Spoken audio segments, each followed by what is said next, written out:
नमस्कार, आप देख रहे हैं प्राइम न्यूज और मैं हूं आपके साथ श्रुति अंगद। बुलेटिन की करेंगे शुरुआत। संभल में मस्जिद को ध्वस्त किया जा रहा है, अवैध मस्जिद को ध्वस्त किया जा रहा है। मस्जिद के अवैध हिस्से को गिरा रहे हैं लोग। मस्जिद कमेटी खुद इसे ध्वस्त कर रही है। संभल प्रशासन ने 4 दिन का समय दिया था, वक्त दिया था। कल अवैध मदरसे पर बुलडोजर चलना था। संभल के राय बुजुर्ग गांव में यह अवैध मस्जिद बना है। 10 साल पहले इसका निर्माण कराया गया और 550 वर्ग फुट में यह अवैध मस्जिद का निर्माण कराया गया। सुरक्षा को देखते हुए भारी पुलिस प्रशासन की यहां पर मौजूदगी है। संभल में तालाब की जमीन पर बने मैरिज हॉल और अवैध मस्जिद पर बुलडोजर चल रहा था। कल सिर्फ मैरिज हॉल को ही ध्वस्त किया गया और अब सुबह 11:30 से ही ये एक्शन शुरू हो चुका है। दोपहर 3:30 तक ये एक्शन चलता रहेगा। इस दौरान अवैध रूप से बने मैरिज हॉल को गिरा दिया गया है।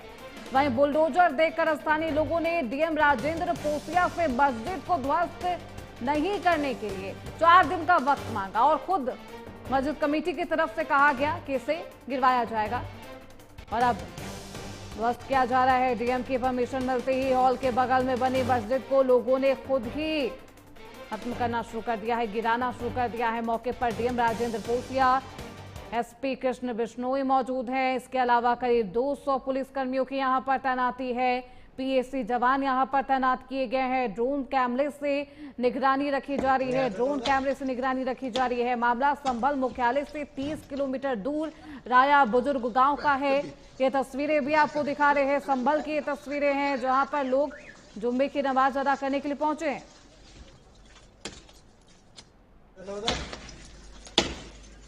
इसका एक सरकारी जमीन के ऊपर एक विवाद है जी। विवाद के ऊपर हमने प्रशासन ने कार्रवाई करी है। कार्रवाई होते हुए 4-10 दिन का समय लिया हमने।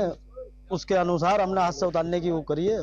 प्रशासन मान गया हमारी बात को, हम हाथ से उतार रहे। मामला ये था कि अभी जो काम शुरू हो गया है और प्रशासन की तरफ से हमें जो 4 दिन का ऑर्डर मिला था, 4 दिन का वक्त मिला था इसको तोड़ने का, तो हमने उसका काम कल भी शुरू कर दिया था और आज भी शुरू हो चुका है काम। हाँ, मतलब नमाज के लिए काम रोक दिया गया था और नमाज के बाद फिर जो है सुबह से नहीं तोड़ा गया था, अब तोड़ा गया। हाँ, मतलब उसका नमाज की तैयारी की वजह से। हाँ, तो अब तोड़ना शुरू करेंगे, कर दिया है लोगों ने। कितने लोग लगाए गए? इसका एक सरकारी जमीन के ऊपर तो मस्जिद कमेटी के लोग इस मस्जिद को, अवैध मस्जिद को गिरा रहे हैं। हमारे साथ हमारे सहयोगी संतोष यादव संभल से ज्यादा जानकारी के साथ जुड़ चुके हैं। संतोष, कितने दिन का वक्त दिया गया है अवैध मस्जिद को गिराने के लिए प्रशासन की तरफ से और अभी वहां पर किस तरीके के हालात आप देख पा रहे हैं? देखिए, मैं आपको बता दूं, संभल में 24 के बाद संभल को संभल रखा गया है। पहले से ही सुरक्षा बल यहाँ के लोग को लगाया गया है। 3 लेयर फोर्स तैनात किया गया है। 200 सीसीटीवी से किया गया है। एटीएस संभल में रखी गई है।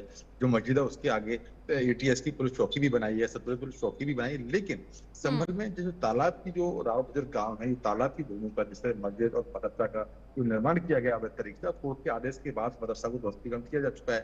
बुलडोजर एक्शन एकदम पूर्व भी हो चुका है। लेकिन मस्जिद पर जो एक्शन उसके लिए मस्जिद कमेटी के सदस्य हैं, इंतजामी कमेटी के सदस्य हैं, उन्होंने 4 दिन का डीएम से अनुरोध किया और समय मांगा कि 4 दिन में इसको ध्वस्त कर देंगे।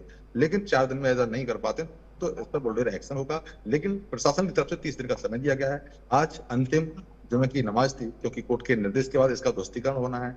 आज अंतिम जुमे की नमाज के बाद कुछ ही देर में यहाँ तोड़-फोड़ शुरू हो सकती है। इसको लेकर प्रशासन की पूरी तैयारी है। जो इंतजामी कमेटी के सदस्य हैं उन्होंने ये मैसेज प्रशासन को दिया है कि हम कुछ ही देर में इसमें तोड़फोड़ शुरू करेंगे।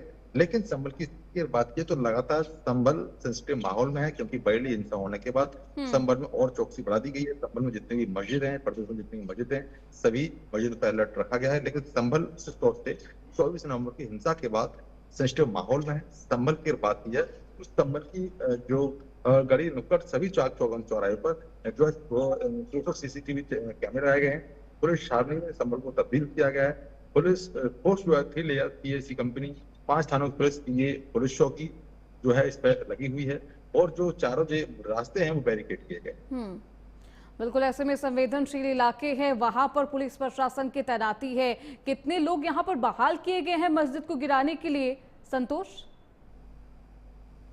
देखिए, जिस तरह से कल एक एक्शन जो मदरसा था, मैरिज हॉल था, जनता उस पर प्रशासन से बोल रहे एक्शन हुआ था, 4 बोल रहे लागू, उसका ध्वस्तीकरण किया गया। लेकिन मस्जिद की जब बारी आई तो मस्जिद की ध्वस्तीकरण के लिए प्रशासन का बोल रहे नहीं पहुंचा है। लेकिन इंतजामी कमेटी को सदस्य है, उन्होंने प्रशासन से अनुरोध किया है कि हम अपने टीम लगाकर इसको ध्वस्तीकरण कराएं। कल काम शुरू हो गया था, लेकिन आज जो भी नमाज संपन्न कराई जा रही है, मेरे पीछे जो मस्जिद आप देख रहे हैं जिसमें नमाज संपन्न हो रही है, इसकी नमाज संपन्न होने के बाद में कुछ देर में यहाँ तोपों का जो कार्य है वो संपन्न होगा, शुरू होगा। क्योंकि ये मैसेज और ये विरोध कल डीएम संबल से, राजनीतिक से, जो इंतजामी कमेटी सदस्य हैं, राव बुजुर्ग गाँव में जो मस्जिद है, इन लोगों ने किया था।